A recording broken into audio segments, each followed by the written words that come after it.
Hello board game brothers and sisters, I'm Adam Singer and welcome to another episode where I'll let you know of all the board games launching on Kickstarter and GameFound over the next week. And if you're new to the channel, we do this every week going over all the upcoming campaigns, so if you want to stay up to date with all the campaigns that are coming down the line, definitely want to subscribe down below. And I do want to mention that most episodes are not like this one. Normally we have a ton of games to cover, but in the month of December things do slow down, and in this episode I have just one game to announce. But I can stretch it out a little bit because we do have a bit of news, because CMON did just announce that they're going to be launching their CMON Comics Volume 2, and this is going to continue on their series of comics where they're expanding on the lore and their IP of their board games in that comic book form. And I'm no expert on comic books, but I do own the first few volumes that they released, and they don't really look like comic books. They come in a really nice hardcover form, but then when you open them up they do have your typical artwork that you would expect in a comic book. And of course, even if you're not interested in the different comics, CMON's still going to be throwing in a whole bunch of additional content and miniatures, and you'll be able to mix these into the respective games.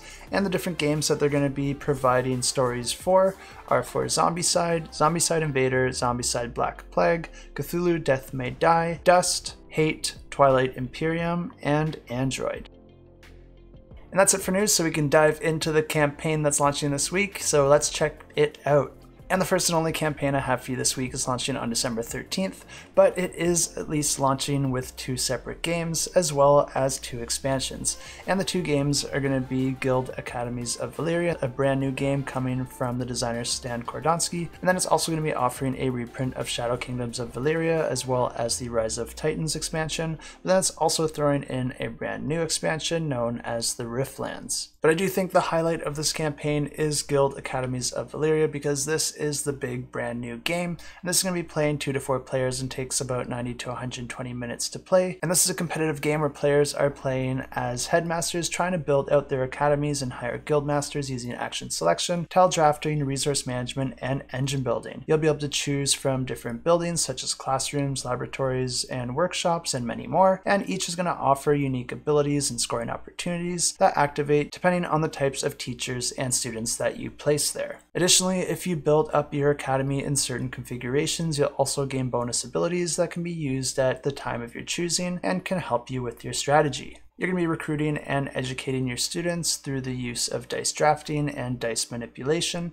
Then you're going to be selecting your most qualified students to perform different contracts for the king in order to earn different benefits or victory points, while your maybe not so qualified students can be sent into the capital city to work and find their own way. But an interesting aspect of this game is that players will all be attempting to influence the main council, and this is important because it's going to determine which game aspects are going to be scoring for each of the rounds. So players are going to be trying to do well in these different areas, but then also trying to influence the council so that you're scoring the areas that you're doing best in. Of course, the player with the most victory points at the end of the game wins the game.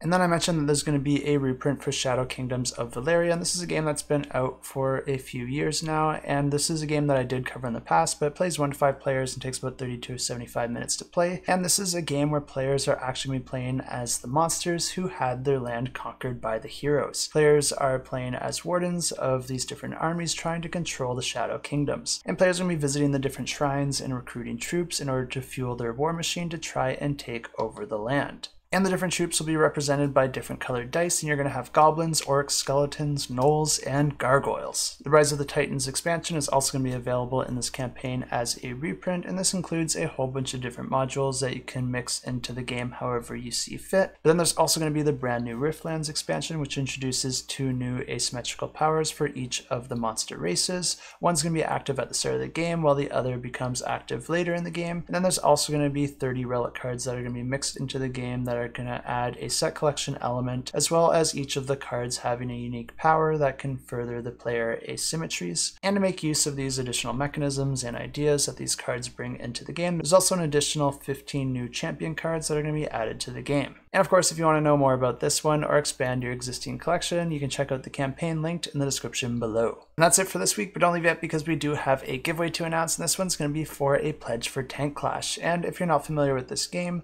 this is a strategy game for 2 players where each player is going to be controlling their own little platoon of tanks, and one of the tanks is going to be your ace unit that's going to be a little bit stronger than the rest. And players are going to have 2 actions each turn to move around the board and attack the other player, but both the tank's range as well as the terrain are going to affect either of those options. And when you attack with a tank, you're going to be able to roll a number of die depending on the tank that's attacking, and then the highest value is going to correspond to your attack. But the value rolled does not always indicate the damage that you're going to inflict. Instead, it could correlate to some combination of damage and special ability. Each tank's going to be represented by a stack of tokens, and it's going to take 3 damage to remove each token, and once you've removed all the tokens, you've destroyed that tank. Players can also gain different cards to help them along the way by completing certain feats or dice rolls, and you can be spending these to use the ability outlined on the card. And the game offers 3 different ways that you can defeat your opponent, either by capturing an enemy checkpoint, destroying a subset of their tanks, or killing their enemy ace tank. And I'm going to be running this giveaway over on the Discord, so all you have to do to enter that giveaway is head over to the Discord linked in the description below, check out the giveaways channel, and then click the emoji underneath that giveaway. This will get you entered into the giveaway, which will get automatically drawn at the end of next week. And I'm not 100% sure if there's going to be any content for me to cover next week to announce the winner, so this is the safest option. Let's go ahead and draw the winner for last week, which was for a pledge for DOUC in Danger. And to draw a winner here, I use this application here. And all these extra comments down here are bonus entries for my Patreon subscribers. If you like this sort of content and you want to help make all these efforts just a little bit more sustainable for me, I truly do appreciate it. And you can check out a link to my Patreon in the description below. Let's go ahead and grab those comments and draw the winner. And the winner is William L. Iverson, and this is one of our Patreon subscribers, so congratulations, Will. I'll reach out to you and let you know that you won yourself a pledge for DOUC in Danger. And William did just win a game back in the month of September, and I do reset people's entries every time they win a game, so that it's not the same people winning all the time, but they still do have a chance of winning again, and I do give them additional entries every month to everyone on my Patreon, so it always increases their odds with every month that they don't win. So William just happened to win with only 5 additional entries entered into this giveaway, so it's cool to see the system working, but it is still possible for people to win fairly frequently if they do get really lucky. So there's a little fun fact for you if you didn't know exactly how these giveaways work. When you do join the Patreon, the longer that you are on the Patreon, the higher chance that you have of winning in future giveaways. And when you do reset, you get reset to a certain amount depending on your pledge level. So you do get a little bit of a head start if you are at a higher pledge. And that's everything I have for you this week, a shorter episode, which means that I get a little bit of extra time this week. And if you're wondering what I'm going to do with that, I'm going to be watching the 3rd to last movie of Harry Potter, because I've never actually watched the Harry Potter movies. I probably just lost like 1,000 subscribers. I did actually read the first 3 books, if that's any consolation, but I never watched the movies, and I will say that I am enjoying the movies so far. My least favorite was definitely the second one, but all the rest have been really good and getting better, so I'm really excited for these last 3, and to finally not get shamed anytime that Harry Potter comes up in conversation. So if you want to get in those last minute jabs before I do watch the last 3 movies, make sure to leave a comment down below, and until next time, keep that shelf cluttered and the table full.